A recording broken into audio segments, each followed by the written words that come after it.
In this episode, we talk about Devendra Fadnavis claiming that former Prime Minister Jawaharlal Nehru insulted Shivaji Maharaj in his book, The Discovery of India.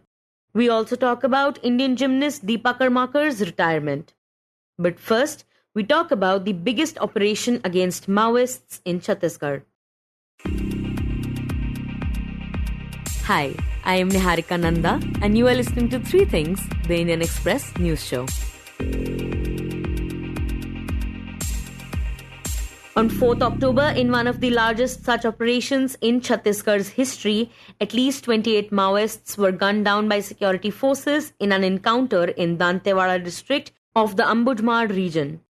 A total of 1,000 security personnel from the Special Task Force and District Reserve Guard from Dantewada and Narayanpur had set out on an operation acting on specific intelligence inputs on the presence of Maoists. To learn how the operation unfolded, details of the Maoists killed and more, we have Indian Express's Jayprakash S. Naidu joining us.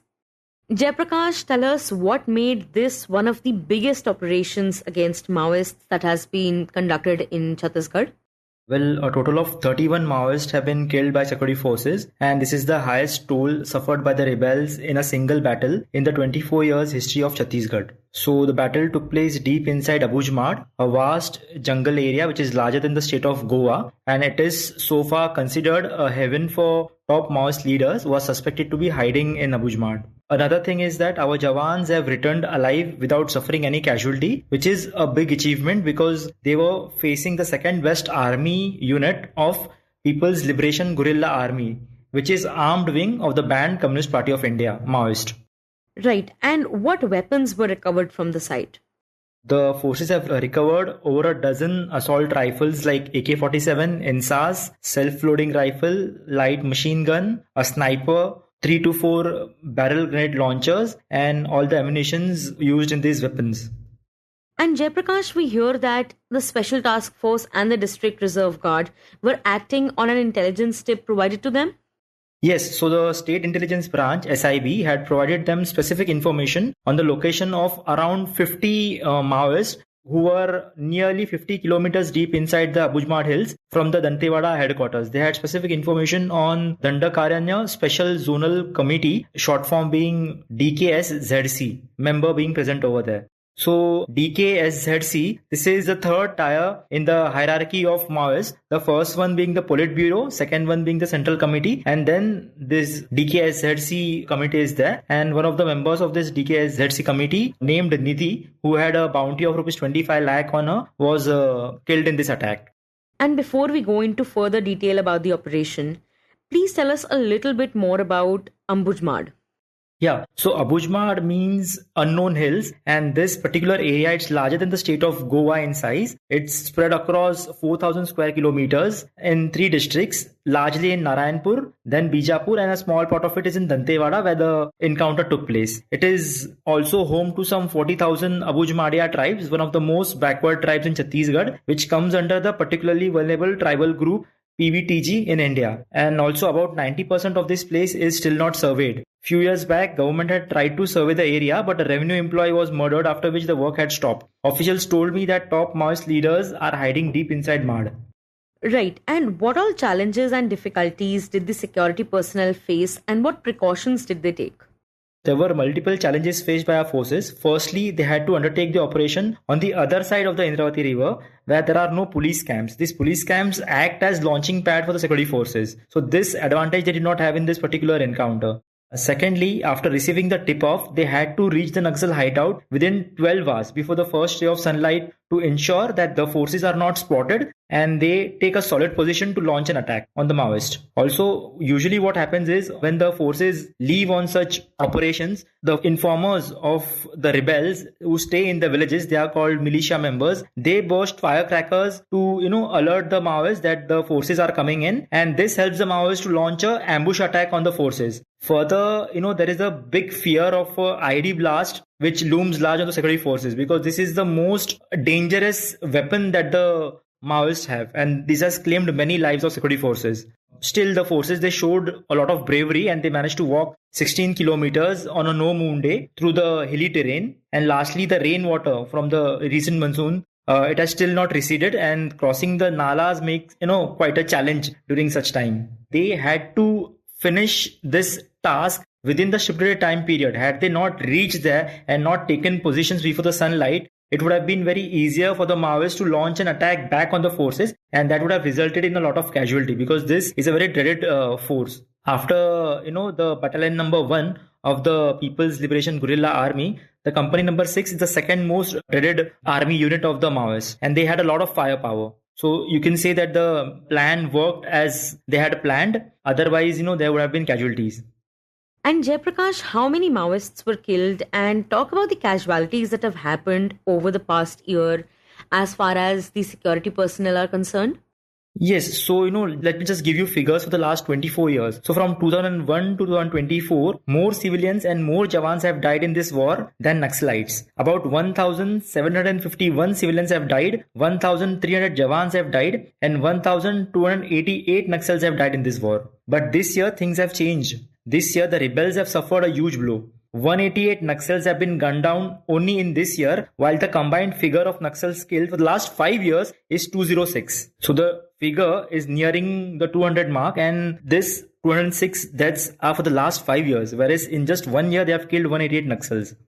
And what did the police officials have to say regarding the operation? So after the encounter, the police officials have managed to identify over 20 of the Maoists who have been killed. One of them is Nidhi. As I said, she is a member of the Dandakaranya Special Zonal Committee. So this particular committee, this is the third level in the hierarchy of CPI Maoists. First being the Politburo, second being the Central Committee. So she had a bounty of rupees 25 lakh on her, and along with her, other junior members like the divisional committee members, the area committee members, all of them had a total bounty of 1.3 crore on them. And the police are saying that as they are identifying them further, this bounty may go up to rupees 2 crores. And Jayprakash, tell us, what had Home Minister Amit Shah said regarding the Maoist operations back in August? Yes, so the Union Home Minister had visited Chhattisgarh in August, and he announced that there will be ruthless action against the Maoists and that they must surrender and join the mainstream. And he also claimed that the menace of left-wing extremism will be eradicated from our country by March 2026. One more thing, that I need to add over here is the dreaded battalion number 1 of the PLGA being the armed wing of the banned Communist Party of India Maoist. So there was already a battle between the battalion number 1 and our security forces back in January this year. And 3 of our Jawans were shot dead by their snipers. So going by what Amit Shah is saying, another big battle is very near.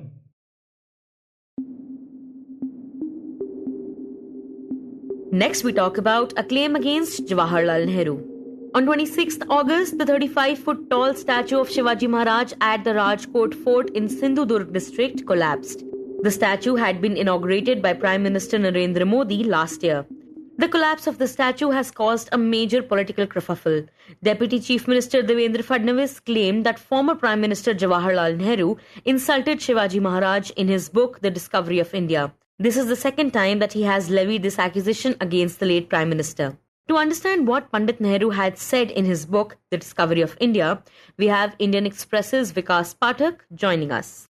Vikas, can you begin by telling us what happened to the Shivaji Maharaj statue at the Rajkot Fort, which started this entire controversy? Yeah, so basically this statue that was built in Maharashtra in Sindhudurg, and this was inaugurated last year by Prime Minister Narendra Modi. It collapsed late in August.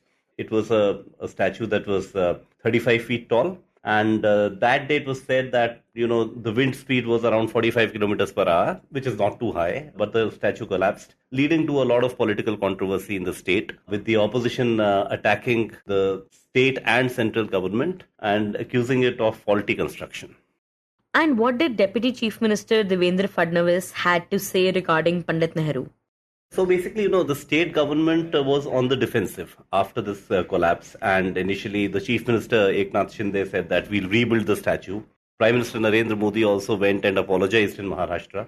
but the attacks by the opposition were relentless. So Devendra Fadnavis, in a bid to counter the opposition, accused Jawaharlal Nehru, the first Prime Minister of India, of having insulted Shivaji in his book, The Discovery of India. That was what the controversy was. And he claimed that Shivaji was insulted by Nehru in Discovery of India. And Vikas, before we delve deeper into the matter, for our listeners who might not have read The Discovery of India, can you tell us a little bit about the book? For all the listeners who have not read it, Discovery of India is a book that praises Indian civilization and culture. It has got very positive words about the Vedas, about the Upanishads. Of course, Nehru writes as a person with a scientific temperament. So he does not look at the core religiosity per se, but says that Vedas were critical inquiries of the ancient mind. Upanishads were very subtle in their ideas. He praises the Bhagavad Gita. While he was not a very religious person in his own life, he says that the Bhagavad Gita sets an example for human beings as to how they should conduct themselves, how they should focus on what they're supposed to do without expecting rewards for it. And throughout, like the entire ancient India, it devotes much more space to ancient India than to medieval and modern India, in fact. And is very, very positive. He also says that when he meets villagers who are uneducated, he sees that just like he has a scientific temper, they might not be educated, but they are oriented very similarly because they have learned very good lessons from the epics, the Ramayana and the Mahabharata. And Nehru even says at one point of time that should we be discouraging these epics? He says no, not at all, because the kind of inspiration about their forefathers that these epics convey to people are inspirations that make India a very sound society, a very moralistic society. So he is very positive about all of these. Of course, Nehru again says that there have been conflicts in the past. He says when the Aryans came, there were perhaps initial conflicts. When the Mughals came, or before that the Delhi Sultans came, there were initial conflicts. But Nehru argues in The Discovery of India that India had this innate ability of resolving, conflicts and adding the new streams that came to India to create something new, which is very creative, which is the basis of what Nehru calls composite culture.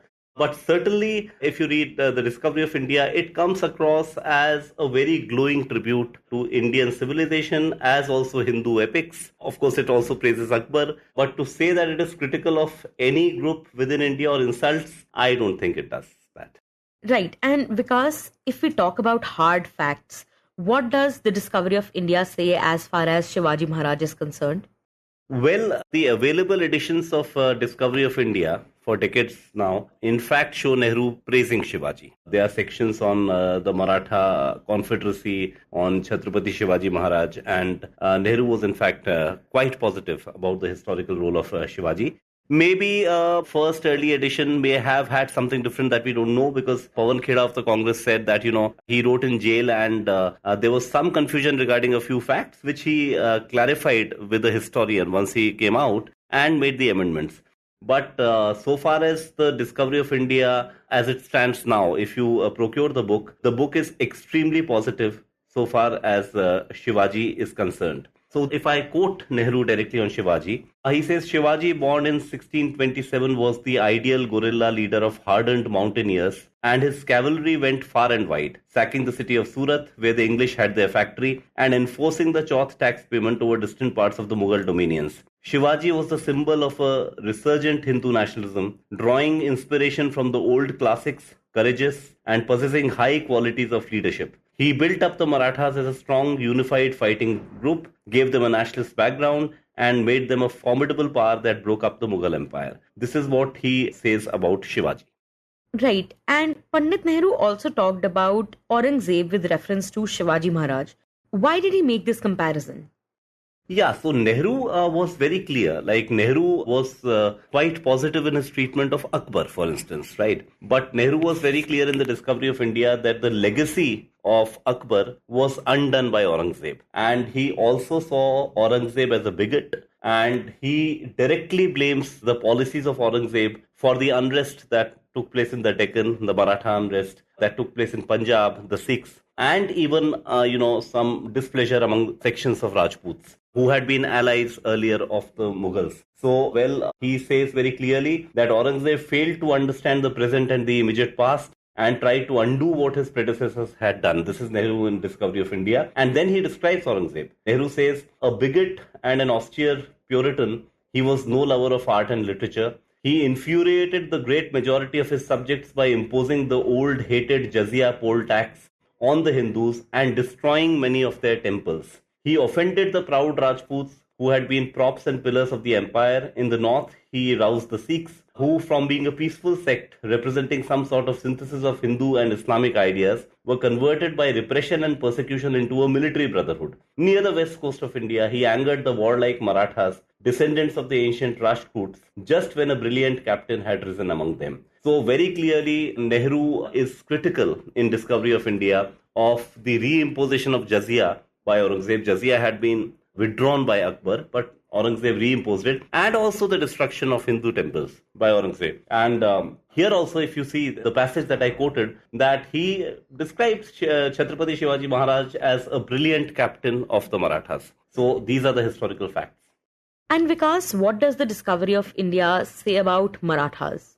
Yeah, so Nehru quotes Warren Hastings writing in 1784. And Nehru says that Warren Hastings wrote in 1784, quote, the Marathas possess, alone of all the people in Hindustan and the Deccan, a principle of national attachment, which is strongly impressed on the minds of all individuals of the nation, and would probably unite their chiefs as in one common cause, if any danger were to threaten the general state. Probably this national sentiment of theirs was largely confined to the Marathi-speaking areas. Nevertheless, the Marathas were Catholic in their political and military system, as well as their habits, and there was a certain internal democracy among them. All this gave strength to them. Shivaji, though he fought Aurangzeb, freely employed Muslims. So, about the Marathas also, Nehru acknowledges that among all the powers of India at that point of time, he sees the Marathas as the most organized, as inclusive also, and the fact that, despite the fact that they were Hindus, they would also freely employ Muslims. So,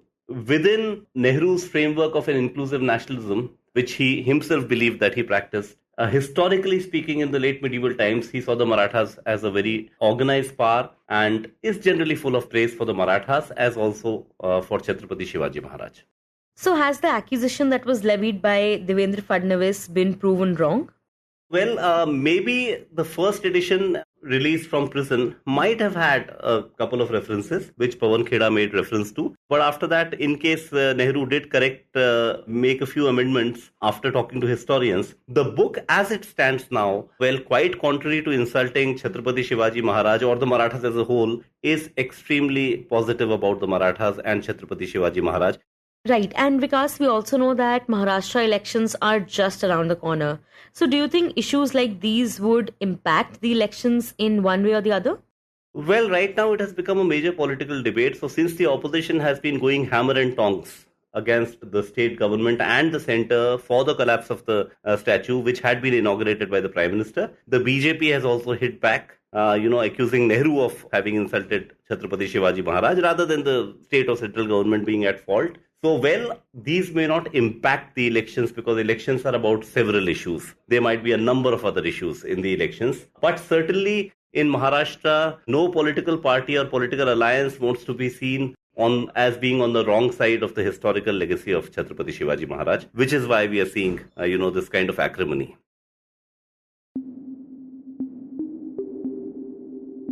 And in the end, we talk about Dipa Karmakar. Yesterday, Indian gymnast Dipa Karmakar announced her retirement from the sport. In a post on social media site X, she wrote, and I quote, I remember 5-year-old Dipa who was told that she could never be a gymnast because of her flat feet. Today, I feel very proud to see my achievements. Representing India on the world stage, winning medals, and most special, performing the Pro Nova vault in the Rio Olympics have been the most memorable moments of my career. Today, I am very happy to see Dipa because she dared to dream. A brilliant gymnast, Dipa became the very first Indian woman to score a medal, a bronze, in gymnastics at the Glasgow Commonwealth Games in 2014. One of her most well-known performances was doing a vault of death, also known as a Pro Nova. Named after Yelena Produnova, who first performed it in 1999, it is a super risky vault of gymnastics in which the gymnast has to start with a front handspring and generate enough power to somersault twice in a tugged position. If not executed with precision, one could break a neck, risk paralysis, or even die. However, Dipa didn't give in to the fear or the fuss. She was calm and composed while she talked about the vault of death post her performance at the Games. Dipa is one of the only 5 women who have successfully performed the Produnova. She even made history this year by winning the gold medal at the Asian Senior Championship in Tashkent. She is the first Indian gymnast to have achieved this feat. The 30-year-old gymnast finished at the 4th place at the Rio Olympics, and after surgeries on both the knees, she couldn't qualify for Paris. She has been a recipient of the Arjuna Award in 2015, the Major Dhyan Chand Khel Ratna Award in 2016, and she has also received the Padma Shri, the 4th highest civilian award, in 2017. You were listening to 3 Things by the Indian Express. Today's show was edited and mixed by Suresh Pawar and produced by me, Niharika Nanda. If you like the show, then do subscribe to us wherever you get your podcasts. You can also recommend the show to someone you think will like it. Share it with a friend or someone in your family. It's the best way for people to get to know about us.